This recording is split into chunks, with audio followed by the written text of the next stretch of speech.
انبیاء کا خطاب وقت کے لیڈروں سے، یعنی پہلے سوال کی طرف آ رہے ہیں۔ اس باب میں ہم سوال کے پہلے حصے کا جواب دینے کی کوشش کریں گے۔ اس تاریخ کی روشنی میں جو قرآن نے پیش کی ہے، ہمارے نزدیک اس سوال کا جواب یہ ہے کہ حضرات انبیاء علیہم السلام سب سے پہلے قوم کے ارباب اثر، جسے ہم مؤثر طبقہ کہتے ہیں، کو مخاطب کرتے ہیں اور ان کی اصلاح کو عوام کی اصلاح کا ذریعہ بناتے ہیں۔ حضرت ابراہیم علیہ السلام نے سب سے پہلے خود اپنے اس خاندان کو دعوت دی جو قوم کی مذہبی پیشوائی کی مسند پر متمکن تھا، پھر اس بادشاہ کو دعوت دی جس کے ہاتھوں میں سیاسی اقتدار کی بھاگ تھی اور جو اپنے آپ کو لوگوں کی زندگی اور موت کا مالک سمجھے ہوئے بیٹھا تھا۔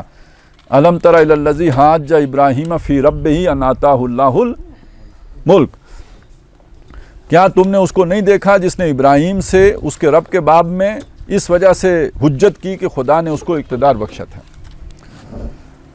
حضرت موسیٰ علیہ السلام کو اللہ تعالیٰ نے یہاں انہوں نے جو پہلی بات کی نا، اپنا باپ جو مذہبی پیشوا تھا، وہ سورہ مریم میں اس کا انہوں نے ذکر نہیں کیا۔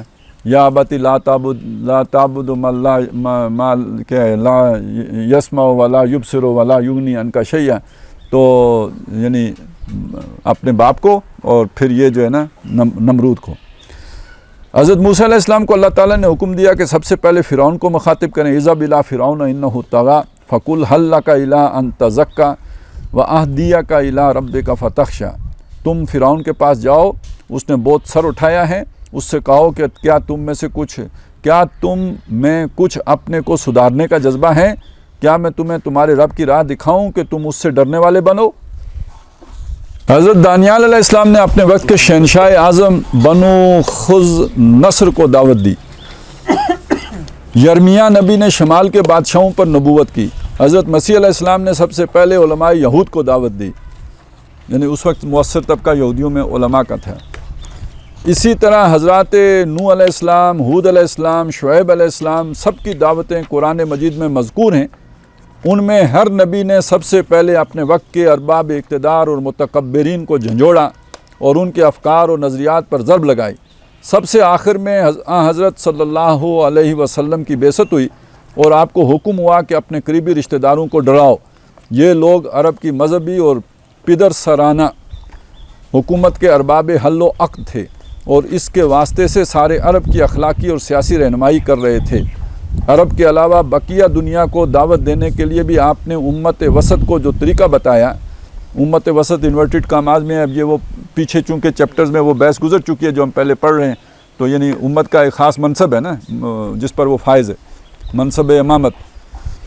تو امت وسط کو جو طریقہ بتایا وہ یہ تھا کہ آپ نے متعدد سلاطین عالم کو نامے لکھے، یعنی خط لکھے، اور اسلام کو پہلے ان کے سامنے پیش کیا اور ان سے مطالبہ کیا کہ اسلام لاؤ، سلامت رہو گے، ورنہ تمہاری اور تمہارے زیر دستون دونوں کی گمراہی کی ذمہ داری تم پر آئے گی۔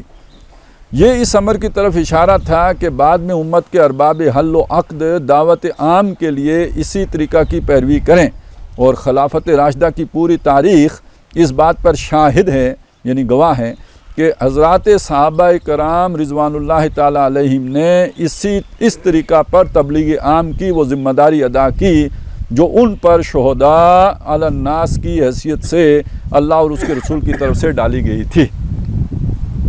یہ اس میں ہم نے کہا نا خلافت کا ادارہ ہے، تو اس نے وہ جو امت کی ذمہ داری ہے وہ ادا کرنی ہے، تو کیسے کی؟ جو دوسری قوموں کے سربراوردہ لوگ ہیں ان کو دعوت دی۔ تو یہ وہ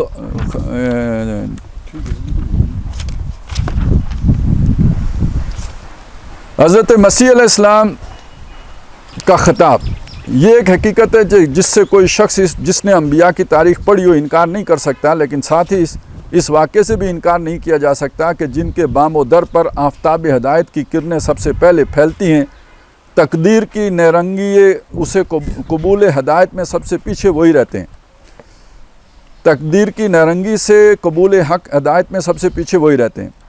حبش کے بلال، روم کے صہیب، فارس کے سلمان اور مدینہ کے کسان دور دور سے آتے ہیں اور داخل اسلام ہوتے چلے جاتے ہیں، لیکن قریش کے لیڈر ابو لہب، ابو جہل، امیہ ابن خلف وغیرہ اور طائف کے اشراف، جن کے سامنے خدا کا رسول شب و روز دعوت حق بلند کرتا ہے، اس برکت سے محروم رہ جاتے ہیں۔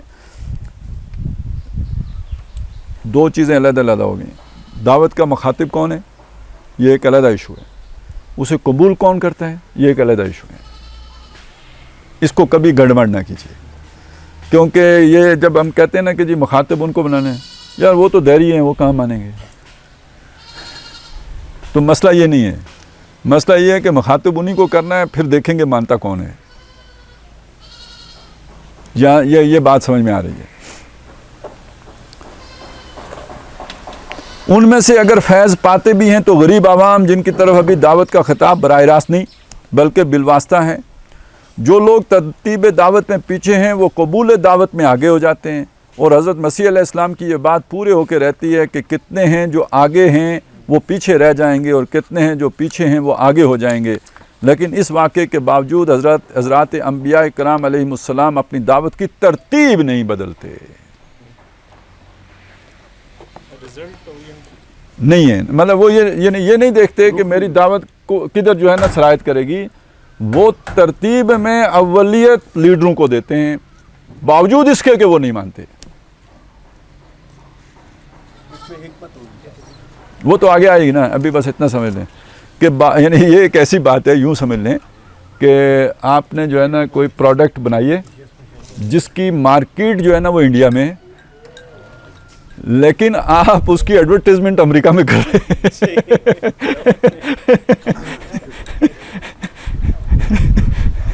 ٹھیک ہے, انفولڈ ابھی تو یہ دیکھ لیں, بس یہ ہو رہا ہے جی. تو یہ کہہ رہے ہیں کہ ان سے اگر فیض پاتے بھی ہیں تو وہ غریب عوام جن کی طرف ابھی دعوت کا خطاب براہ راست نہیں بلکہ بالواسطہ ہے. جو لوگ ترتیب دعوت میں پیچھے ہیں وہ قبول دعوت میں آگے ہو جاتے ہیں. اور حضرت مسیح علیہ السلام کی یہ بات پوری ہو کے رہتی ہے کہ کتنے ہیں جو آگے ہیں وہ پیچھے رہ جائیں گے, اور کتنے ہیں جو پیچھے ہیں وہ آگے ہو جائیں گے. لیکن اس واقعے کے باوجود حضرات انبیاء کرام علیہم السلام اپنی دعوت کی ترتیب نہیں بدلتے, اور عامت الناس کو اس وقت تک براہ راست مخاطب نہیں کرتے جب تک وقت کے کارفرما عناصر اور لیڈر حضرات اپنی ضد اور ہٹ درمی سے ان کو مایوس نہ کریں. حضرت مسیح علیہ السلام اپنی بعثت کے بعد برابر علماء یہود کے جمود پر ضربیں لگاتے رہے, لیکن ایک عرصہ کی جد و جہد کے بعد بھی جب ان کے کبر و غرور اور پندار سیاست کی چٹان نہ ٹوٹی تو وہ ان کو چھوڑ کر جھیل کے کنارے ماہی گیروں کے پاس چلے گئے اور ان کو دعوت دی کہ اے مچھلیوں کے پکڑنے والو, آؤ میں تمہیں آدمی کا پکڑنے والا بنا دوں. اور اللہ تعالیٰ نے انہی کے اندر سے ان کو ایسے اہل ایمان دیے جو ان کے حواری کلائے. فلما اخص عیسیٰ منہم الکفر قال من انصاری اللہ قال الحواریون نحن انصار اللہ آمنا باللہ واشہد بأننا مسلمون. پس جب عیسیٰ نے ان کی طرف سے کفر کو بھانپ لیا, کن کی طرف سے؟ علماء یہود کی طرف سے, علماء یہود. ہاں جی. اب تو اس نے دعوت دی کون میرا مددگار بنتا ہے اللہ کی راہ میں. حواریوں نے جواب دیا کہ ہم ہیں اللہ کے مددگار اور آپ گواہ رہیں کہ ہم مسلم ہیں. اس کے بعد جو ایک آیت ہے اس کے بعد جو اگلی آیت آتی ہے نا, وَمَكَرُوا وَمَكَرَ اللَّهُ وَاللَّهُ خَيْرُ الْمَاكِرِينَ. تو وہاں یعنی اگر آپ چوکنے نہ ہوں, یوں ہی ترجمہ آپ کے ذہن میں آئے تو لگے گا کہ یہ حواریوں نے مکر کیا, کیونکہ قریب ترین ذکر تو حواریوں کا ہوا ہے. ٹھیک ہے, حالانکہ وہاں چونکہ مخاطب, دیکھیے اب یہ ہے وہ چیز, مخاطب کون تھے؟ علماء. ٹھیک ہے, تو اس میں سے یہ استثناء نکلا کہ علماء تو ایمان نہیں لائے تھے, بیچ سے یہ حواری ایمان لے آئے تھے. تو ابھی سلسلہ کلام کس کے ساتھ چل رہا ہے؟ علماء کے ساتھ. یہ جملہ معترضہ ہے, تو وہ مکرو جا کے جڑے گا علماء کے ساتھ. تدبیر کے معنی میں بھی آ سکتی ہے کہ بہتر تدبیر کر کے ان کو یہ ساتھی. نہیں, اصل میں وہ مکرو وہ ہے اس میں کہ جس میں انہوں نے حضرت عیسیٰ علیہ السلام کی اسسینیشن کی کوشش کی ہے بائی ثاقب نثار. یہی نا, ایک عدالتی پروسیس کے تھرو حضرت عیسیٰ علیہ السلام کو انہوں نے قتل کرنے کی کوشش کی.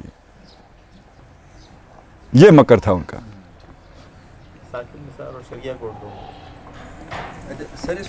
اس وقت کا ثاقب نثار وہی تھا. اس میں ایک تاثر تو آتا ہے کہ مطلب جب آپ ٹارگیٹ کریں گے 62 لوگوں کو تو بات معاشرے میں پھیل جاتی ہے, مطلب اس طرح کی بات ہو رہی ہے. دیکھیں اس کی نفسیات کیا ہے وہ آگے وہ بیان کریں گے, کھولیں گے. تو آپ دیکھیں ایک چیز دیکھ لیں سر, کوئی پروڈکٹ ہوتی ہے نا، جب بااثر طبقہ اس کو استعمال کرنا شروع کر دیتا ہے نا تو نیچے ایڈورٹیزمنٹ کی ضرورت ہی نہیں ہوتی. وہ ہوتا ہی ٹرینڈ سیٹر ہے. میں نے موٹی بات کر دی ہے نا جی. یہ اب یہ مارکیٹنگ کے بندے ہیں، ان کو بہتر پتہ ہوگا کہ جب اس ایک خاص طبقے کے اندر کوئی شے جگہ بنا لیتی ہے تو پھر نیچے جگہ بنانا مشکل نہیں ہوتا. ہاں، ایک زمانے میں کوک جو ہے نا ایک خاص طبقہ پیتا تھا. اب وہ طبقہ نہیں پیتا. دوسری بات یہ ہوتی ہے کہ سر ایک مطلب چیز ہے نا، مطلب آپ نے بھینس کے ایک ونڈے ہی کی سیل کرنی ہے تو جب آپ عام فارمر کے پاس جائیں گے اسے قائل کرنا بہت مشکل ہے. بہت آپ کی انرجی ضائع ہو جائے گی کیونکہ وہ ٹریڈیشنلسٹ ہے، وہ مطلب وہ کبھی بھی نہیں. آپ پڑھے لکھے فارمر کے پاس جائیں گے اور اسے جب آپ قائل کر لیں گے تو پھر اس کے ساتھ سلیم صاحب قائل ہو جائیں گے، پھر فرد بنوری صاحب قائل ہو جائیں گے، پھر جب 10-15 ایسے فارمر جب شروع کر دیں گے، اسد بھائی بھی شروع کر دیں گے، تو پھر جتنے بھی ان کے نیچے دوست ہوں گے آپ کیا ڈالتے ہیں، ہماری تو بھینسیں اتنا دودھ دیتی ہے، تو وہ سارے پھر نیچے شروع ہو جائیں گے. ٹھیک ہے نا. تو باقی ان نیچے والوں میں جو بھی اکا دکا اس طرح کے لوگ ہوں گے تو وہ اوپر آ جائیں گے. یہاں ایک چیلنج ہے سر، انہوں نے نہیں مانا. یہ اب کیا ہوا دیکھیں، اب یہ ایک سائیکالوجیکل مسئلہ ہے. جب آپ مطلب عمران خان ہے، اس نے آنکھیں ڈالی ہیں سیدھی باجوے کے، تو یوتھ پاگل ہوئی ہے. کیوں ہوئی؟ اس کی کرج کی وجہ سے. تو یعنی آپ نے اپنی لیڈرشپ رول اگر منوانا ہے تو جس کے لوگ قائل ہیں اسے ڈسکریڈٹ کرنا ہوگا. مطلب لوگ کسے فالو کر رہے ہیں؟ جن لیڈرز کو کر رہے ہیں. آپ نے ان کے سامنے جب بات رکھنی ہے تو لوگ آپ کو ایز اے لیڈر دیکھیں گے. جب آپ کو ان کو بائی پاس کر کے سیدھے لوگوں کے پاس چلے گئے، لوگ آپ کو مولوی کے طور پر دیکھیں گے. فطرانہ لینا ہے، زکوٰۃ لینا ہے، آپ کو ایز اے لیڈر دیکھیں گے ہی نہیں. تو آپ کے لیڈنگ رول کا تقاضا یہ ہے کہ آپ کے مخاطب لیڈر ہوں. میں یہی اصل میں کہنا چاہ رہا تھا جو ابھی آپ نے کہ وہ ادھر جب بات ہوتی ہے تو نیچے لوگوں کو پتہ چل جاتا ہے. ہاں، خبریں تو چلی گئیں کہ بھائی یہ آج کل یہ کس سے ڈر رہے ہیں ہمارے سردار، کیونکہ کاؤنٹر نیریٹو کے لیے گاندھی صاحب بھرتی ہو جائیں گے. یہ تو سر ہماری میڈیا اسٹریٹجی کی بیک بون بنتی ہے. ہاں تو یہی بننی چاہیے. یہ تو ہم دیکھیں نا، ہم نے تو صحیح جگہ پہ ہاتھ رکھا ہوا ہے. ویسے بھی لوگ سمجھتے ہیں کلپیں جناب شیئر ہو جاتے ہیں، ہماری شکل بہت سونی ہے. نہیں، ہماری ڈیلیورنس امر لیاقت جیسی ہے. ایسا کچھ نہیں ہے. صرف آپ کا مخاطب کون ہے. لوگ دیکھ رہے ہیں سٹ کتنے بج رہی ہے، وہ کہیں یار ٹھیک ہے بندے جیسے بھی نہیں پر سٹ تو ٹھیک مار رہے ہیں. یہ مولوی کون ہے جی؟ ہاں، گل کی یہ کون ہے جڑے نہیں جان رہے؟ یہ ہے نا سر، اس کو سمجھیں. وہ گل دے وچ اثر ہے نا ہوندا کہ مولوی دا پوچھدے کہ مولوی تو نظر نہیں ہے. کہتے ہیں یہ مولوی نہیں ہے. نہیں، یہ تو خیر بہت چھوڑیں اس کو. یہ تو کسی نے انڈیا کا ایجنٹ بنایا ہے. اکبر بھی کہتی ہے نا کہ مولوی کی یہ بات کہہ رہا ہے. تو اس آیت میں ان کی اس دعوت عام کی طرف اشارہ ہے جو انہوں نے اس وقت بلند کی ہے جب وہ وقت کے علماء اور لیڈروں کے قبول حق کی طرف سے مایوس ہو گئے تھے. اس وقت انہوں نے اپنی دعوت غرباء اور عوام کے سامنے پیش کی. اچھا، یہ اس کو میں سکپ کر رہا ہوں، 50 نمبر پہ آ جائیں. مطلب بات تو سمجھ میں آ گئی نا کہ عوام کی طرف وہ بعد میں گئے، پہلے انہوں نے علماء کو مخاطب کیا. ہاں، حضور صلی اللہ علیہ وسلم کا خطاب غور کر کے دیکھیے تو بے عین ہی یہی صورتحال آپ کو حضرت صلی اللہ علیہ وسلم کی دعوت میں بھی نظر آئے گی. آپ نے پہلے اللہ تعالیٰ کے حکم کے مطابق قریش کو دعوت دی جو سارے عرب کے مذہبی اور سیاسی پیشوا تھے، اور ان کے سرداروں میں سے ایک ایک کے سامنے اللہ کے دین کو پیش کیا. جب ان کی طرف سے نفرت اور مخالفت کا مظاہرہ ہوا تو آپ نے ان کے قبول اسلام کے لیے دعائیں بھی کی. ان میں سے بعض کے لیے جو قوم میں خاص اہمیت رکھتے تھے آپ نے تعین کے ساتھ نام لے کر بھی دعا فرمائی. مثلا منقول ہے کہ آپ نے دعا فرمائی کہ اللہ عمر یا ابو جہل کے اسلام کی دعوت کو قوت دے. ان لوگوں کے قبول اسلام کا شوق آپ پر اس قدر غالب تھا کہ اس جوش میں نہ آپ کو اپنے ضروری آرام کا خیال رہتا نہ اپنے مرتبہ اور عظمت کا، بلکہ بسا اوقات یہ انہماک آپ پر اس قدر غالب ہو جاتا کہ ان مسلمانوں کی تربیت کے لیے بھی آپ کے پاس وقت نہ بچتا جو نعمت اسلام سے برابر ہو چکے تھے اور تربیت کے محتاج ہوتے. لیکن اب دیکھیں یہ وہ ابا سوا تولا والا آ رہا ہے. لیکن ان کی ساری باتوں کے باوجود آپ ایک مدت تک انہی لوگوں کے ساتھ مشغول رہے اور ان کے ہر قسم کے تان و تن، تحقیر و استہزاء، اناد و اختلاف کو برداشت کرتے رہے، یہاں تک کہ جب اتمام حجت کا حق ادا ہو گیا تو اللہ تعالیٰ نے آپ کو ان لوگوں کے پیچھے وقت ضائع کرنے سے روک دیا اور صرف ان لوگوں کی طرف متوجہ ہونے کا حکم دیا جو یا تو ایمان لا چکے تھے یا جن سے توقع تھی کہ اگر ان کو کوئی نصیحت کی جائے گی تو چونکہ وہ لیڈری کے مخصوص امراض سے پاک ہیں اس وجہ سے سنیں گے اور مانیں گے۔ یہی مقام ہے جہاں پہنچ کر آپ کو متکبرین سے اعراض کا حکم دیا گیا۔ فَتَوَلَّ عَنْهُمْ فَمَا أَنْتَ بِمَلُومٍ وَذَكِّرْ فَإِنَّ ذِكْرَى تَنْفَعُ الْمُؤْمِنِينَ۔ ویسے اگر آپ کو یہ اس ترتیب کا پتہ نہ ہو نا تو یہ جب اس طرح کی آیات آتی ہیں تو حیرت ہوتی ہے کہ مکے میں آپ تھے تو آپ کا کام ہے دعوت دینا، اللہ کہہ رہا ہے چھوڑ دو ان کو، تو یہ کیا مطلب ہے؟ تو اہل مکہ کو چھوڑنے نہیں ہے، اب ان لیڈروں کو چھوڑ دینا ہے جن کو ابتدا میں آپ دعوت دے چکے تھے، اب ان کو دعوت دینے کا فائدہ نہیں ہے۔ پس تو ان سے تم اعراض کرو جب اب تم پر کوئی الزام نہیں، اور یاد دہانی کرتے رہو کیونکہ یاد دہانی ایمان والوں کو نفع پہنچاتی ہے۔ اچھا یہ بالکل ابتدا میں یہ چیز ہو گئی تھی، یعنی وہ سورہ یاسین کیا ہے تقریباً میرے خیال سن 4-5 میں نازل ہو گئی ہوگی، کوئی کیا زمانہ نزول ہے اس کا، تو اس میں آ گیا کہ وَسَوَاءٌ عَلَيْهِمْ أَنذَرْتَهُمْ أَمْ لَمْ تُنذِرْهُمْ لَا يُؤْمِنُونَ۔ اور مطلب وہ کلیئر ہو گیا تھا کہ یہ اب ایمان نہیں لائیں گے، یہ لیڈروں ہی کی بات ہے۔ فی اعناقہم اغلال فہی الی الاذقان فہم مقمحون، تو یہ اس دور میں ہی کلیئر ہو گیا تھا کہ یہ ایمان نہیں لائیں گے۔ اب وہ عبس وتولی بھی آ گیا، میں اس کو چھوڑ دیتا ہوں، بس یہ آپ کو سمجھ آ گئی نا بات کی، انبیاء کے مخاطب یہی ہوتے ہیں۔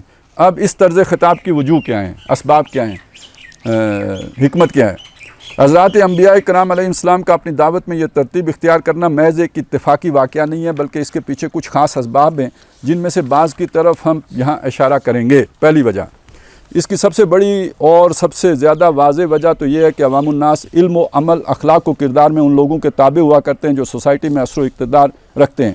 مشہور ہے الناس علی دین ملوکہم، لوگ ارباب اقتدار کے دین پر چلتے ہیں۔ اس وجہ سے اگر آپ یہ وہ ٹرینڈ سیٹر والی بات ہے، اس کو رکھ لیں، ٹھیک ہو گیا جی۔ نیکسٹ، دوسری وجہ یہ ہے کہ انبیاء کرام علیہ السلام امتیاز رکھنے والے طبقات کے خلاف نہ تو کسی سیاسی یا معاشی تعصب میں مبتلا ہوتے ہیں اور نہ گرے ہوئے طبقات کے لیے ان کے دلوں میں کوئی بے جا عصبیت ہوتی ہے۔ وہ طبقاتی جنگ برپا کر کے مقدم الذکر کو پست اور مؤخر الذکر کو بلند کرنے کی کوشش کریں۔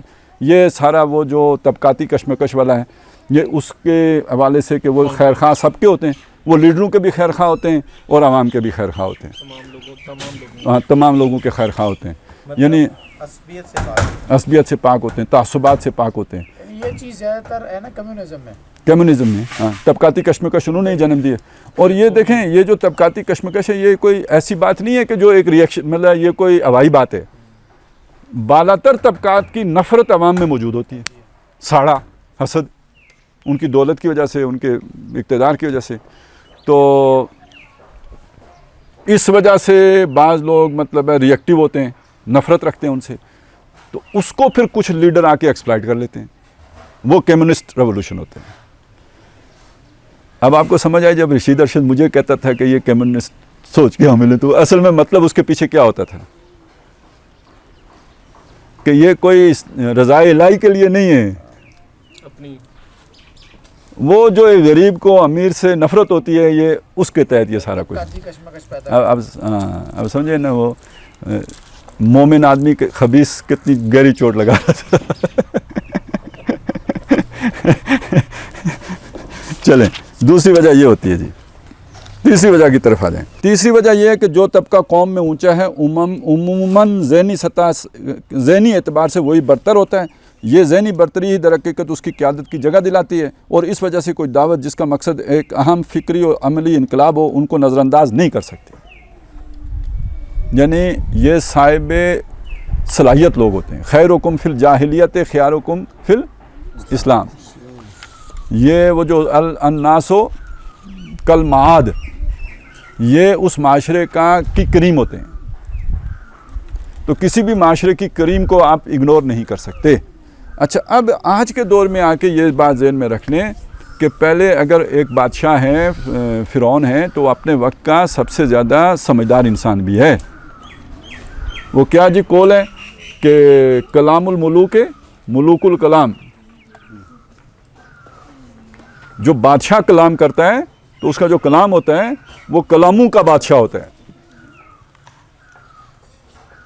ٹھیک ہے نا, مطلب وہ علم میں, فضل میں, فنون میں مہارت رکھتا ہوتا تھا, یہ بادشاہ ہوتا تھا. بچپن میں ہی ان کی تربیت ہوتی تھی, تعلیق مقرر ہو جاتے تھے.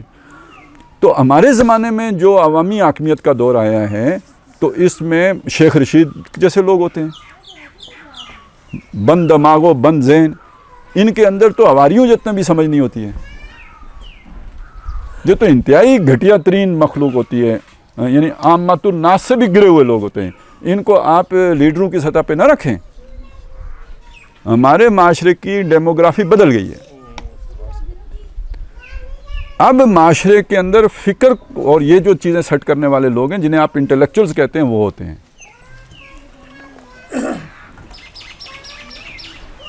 جو خود ان کو بھی لائن آف ایکشن دیتے ہیں. کنگ میکر ہوئی ہے. مطلب نہیں, آج اگر نواز شریف فوج کے خلاف مزاحمت کر رہا ہے تو جن لوگوں نے عوام کے اندر مزاحمت پیدا کی ہے اس عوام کو اپنی پرو تلے رکھنے کے لیے ضروری ہے کہ وہ مزاحمت کرے.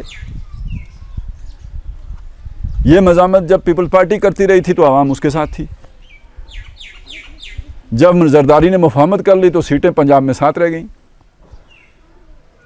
سمجھ آ رہی ہے نا میری بات کی؟ تو اصل میں آج ذہن سازی یا جو جس سے لوگ تاثر لیتے ہیں وہ طبقہ بدل چکا ہے. وہ سیاسی رہنما نہیں ہے, وہ علمی, دینی یا جو بھی جن کو کہنا ایک جو معاشرے کے اندر اپنا, مطلب دیکھیں اب گاندھی صاحب نے کتنے لوگوں کا ذہن بدلا ہوگا. بہت بڑی تھا, یعنی اس دور میں گاندھی صاحب ایک بہت بڑے ٹرینڈ سیٹر ہیں, لیکن وہ بدلتے ہیں شیطان کی طرف. بات کرتے جیسے وہ کہتے ہیں کہ آپ گاندھی صاحب ہاں جیسے آپ کہتے ہیں نا غالب صاحب کا درس ہے اس میں چلے. ٹھیک ہے جی. اسکول آف تھاٹ کو جو ہائیجیک کیا ہے. ہاں سر, ہر طرف مطلب میں اب بس اصل مسئلہ یہ یہاں پہ اس ساری بحث کا حاصل یہ ہے کہ آج کا صاحب اقتدار طبقہ وہ ہے جو ذہنوں کے اوپر اقتدار اپنا قائم کیے ہوئے ہیں, اور وہ سیاسی لوگ نہیں ہیں. آگے آئے گا کہ کون ہے اور کیا کرنا ہے. ابھی یہ تو میں نے یہ اشارہ تو میں نے کر دیا نا, آگے ہم پڑھ لیں گے. ابھی تو یہ صرف پچھلی تاریخ سے نتائج اخذ کر کے ہمارے سامنے رکھ رہے ہیں کہ آپ کو مؤثر طبقے کو ٹارگٹ کرنا ہوتا ہے. اس زمانے میں مؤثر طبقہ سیاسی قیادت ہی ہوتی تھی, اس کے اندر ساری تاثیر ہوتی تھی. اب سیاسی قیادت مؤثر طبقہ نہیں ہے.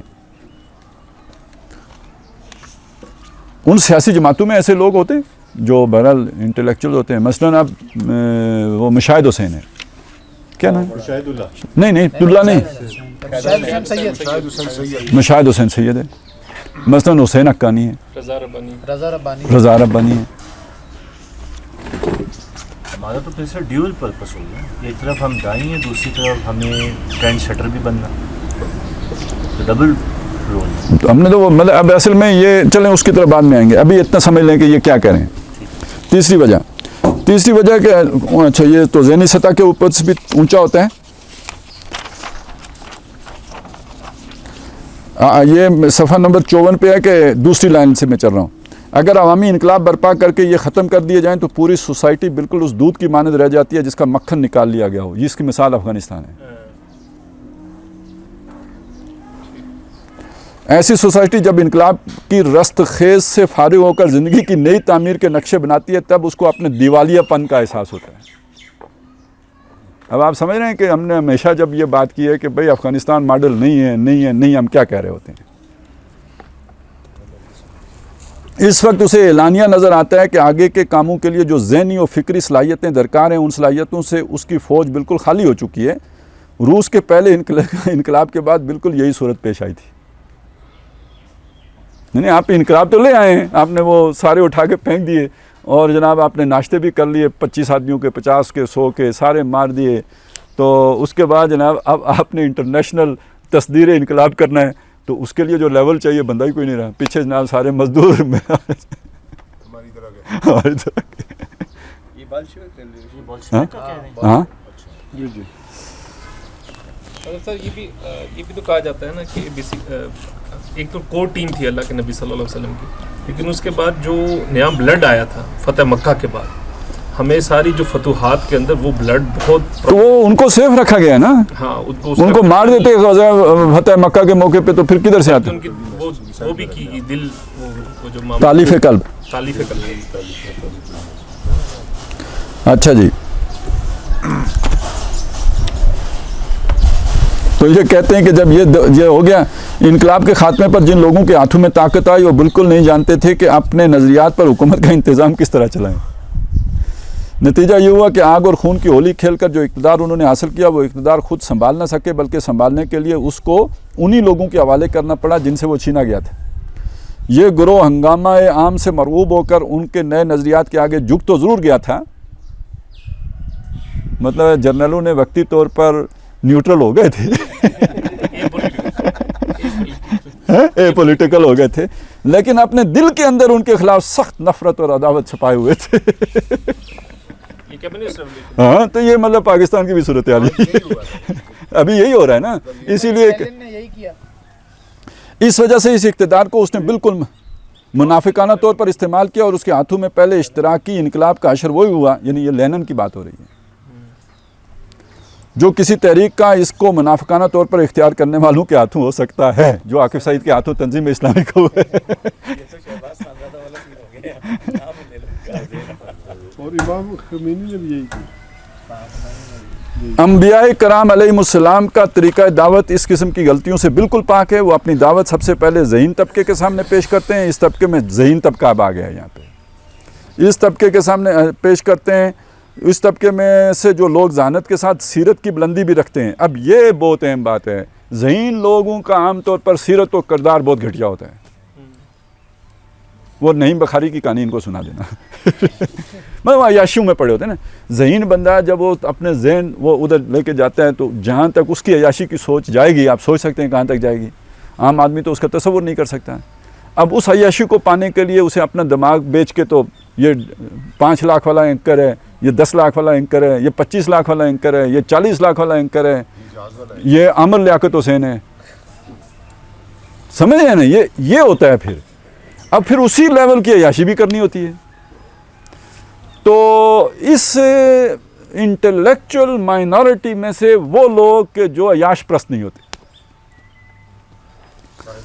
صاحب کردار ہوتے ہیں. ہاں, دیکھیں نا, اب یہاں آپ کو سمجھ آئے گی کہ مطیع اللہ جان کیا چیز ہے. میں بے دین ہے لیکن ضمیر فروش نہیں ہے. یہ ان بندوں کی بات ہو رہی ہے. اس طبقے میں سے جو لوگ ذہانت کے ساتھ سیرت کی بلندی بھی رکھتے ہیں, وہ جب اس دعوت کو قبول کر لیتے ہیں تو ان کی تائید سے دعوت کی قوت دو چند ہو جاتی ہے. خیارکم فی الجاہلیت خیارکم فی الاسلام اذا افقہوا. جو ان کے اندر جاہلیت میں بہتر تھے وہ اسلام میں بھی بہتر ثابت ہوں گے, بشرطے کہ وہ حق کو سمجھ جائیں. میں اس حقیقت کی طرف اشارہ کیا گیا ہے کہ یہ اسی طریقے دعوت کی برکت تھی کہ اسلام کو حضرت ابو بکر صدیق, حضرت عمر جیسے لوگ مل گئے, جنہوں نے ایک طرف تو اپنی ذہانت کی وجہ سے اصل دعوت کی فکری روح کو, رٹو طوطے نہیں تھے, فکری روح کو اس طرح اپنے اندر جذب کر لیا کہ وہ بذات خود اصل دعوت کے شارع و مفسر بن گئے. اور دوسری طرف اپنے کردار کی بلندی کی وجہ سے اپنے اندر وہ ایسی ہمت مردانہ رکھتے تھے کہ اس دعوت کی اساس پر انہوں نے ایک پورا نظام اجتماعی مرتب کر کے اس کو چلا دیا اور دنیا کو دکھا دیا کہ اسلام عملی حیثیت سے جو کیا چاہتا ہے, جو کچھ چاہتا ہے. Leadership role. ہاں, ٹھیک ہو گیا جی. کوئی کوشچن؟ آپ بڑی گہری سوچ میں ڈوب ہاں بالکل ٹھیک, آپ کرتے رہیں سر. آپ کا رڈار گھومتا رہنا چاہیے. ٹھیک ہے. چوتھی وجہ یہ ہے کہ ہاں, یعنی آپ مخاطب انہی کو کریں گے. ویسے مخاطب اس پورے طبقے کو کریں گے, ذہین طبقے, اس کے اندر سے آئے گا یہی اکا دکا دانا, اور یہی وہ لوگ ہوں گے جو پھر لیڈنگ رول میں آ سکتے ہیں. مطلب یہ سر بڑی امپورٹنٹ بات ہے, اس کو ہم مس کر جاتے ہیں کہ صرف وہ رول کے ساتھ ساتھ اس فکر کے شارع اور مفسر, مطلب یہ جب تک آپ کو اس کی یعنی صرف الفاظ نہیں, اس کی وہی گہرائی اور گہرائی, وہ خود اس کا منبع تب وہ آپ وہ جو حضرت عمر نے کہا تھا کہ وہ جو فتنے آ رہے ہیں تو دروازہ میں روکے ہوئے ہیں, باقیوں کو تو سمجھ ہی نہیں آئیں گے کہ فتنے کدھر سے آ رہے ہیں, کیا ہو رہا ہے. وہ تو کہیں گے یار یہ بڑے نیک بندے ہیں عاقب سعید. اللہ نے بہت علم دیا. بہت علم دیا. چوتھی وجہ یہ ہے کہ یہ طبقہ مادی اعتبار سے بھی برتر ہوتا ہے, پیسے والا بھی ہوتا ہے یا انفلوئنس ہوتا ہے. یہ مادی برتری فی نفس ہی کوئی بری چیز نہیں ہے کہ اس سے لازماً نفرتی کی جائے. اس کے اندر برائی کا اگر پہلو ہے تو صرف اس صورت میں ہے جب یہ باطل کی تائید و تقویت کا ذریعہ ہو. اگر باطل کے بجائے یہ حق کی تائید و تقویت کا ذریعہ بن جائے تو جس طرح سلیمان کی شوکت اور ذوالقرنین کی سلطنت ایک نعمت و برکت تھی, اسی طرح ہر مادی برتری اللہ تعالیٰ کی ایک بہت بڑی نعمت ہے.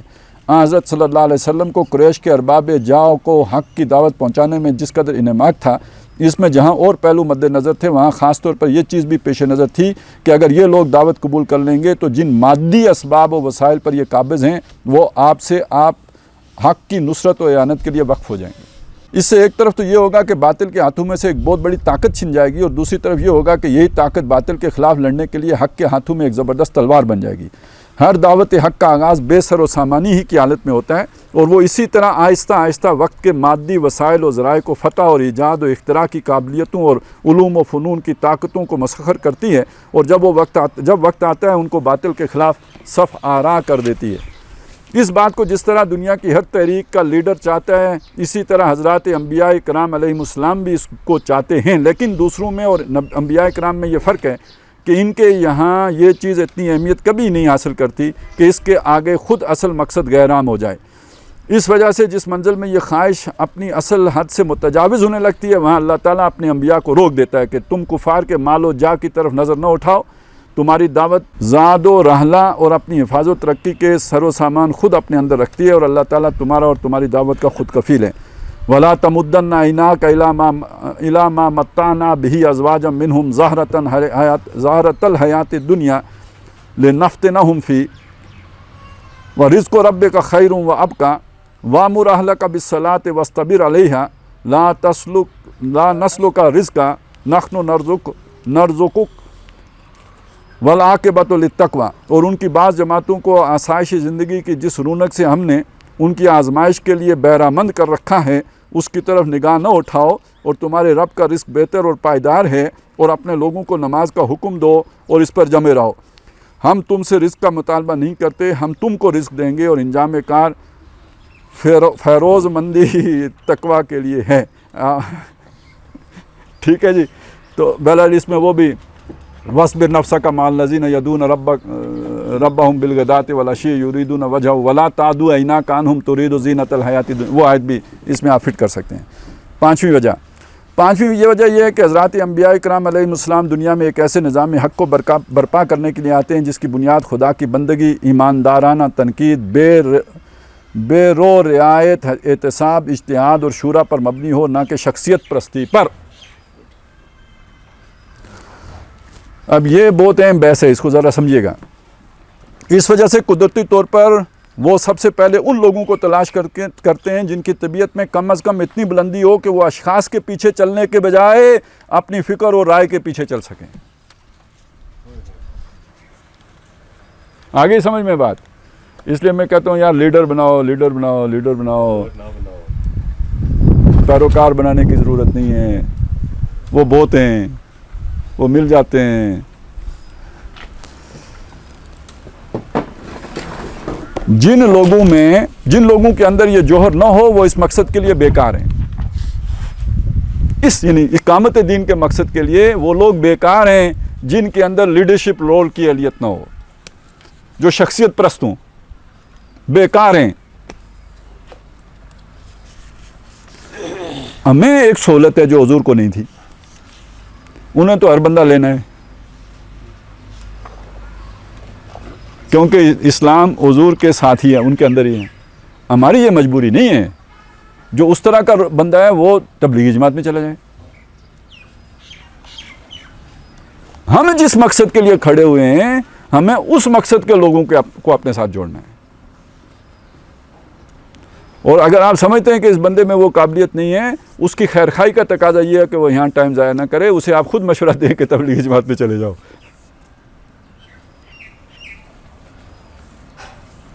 کیا خیال ہے ویسے؟ پوری کرو. ہاں کیا کرنا ہے,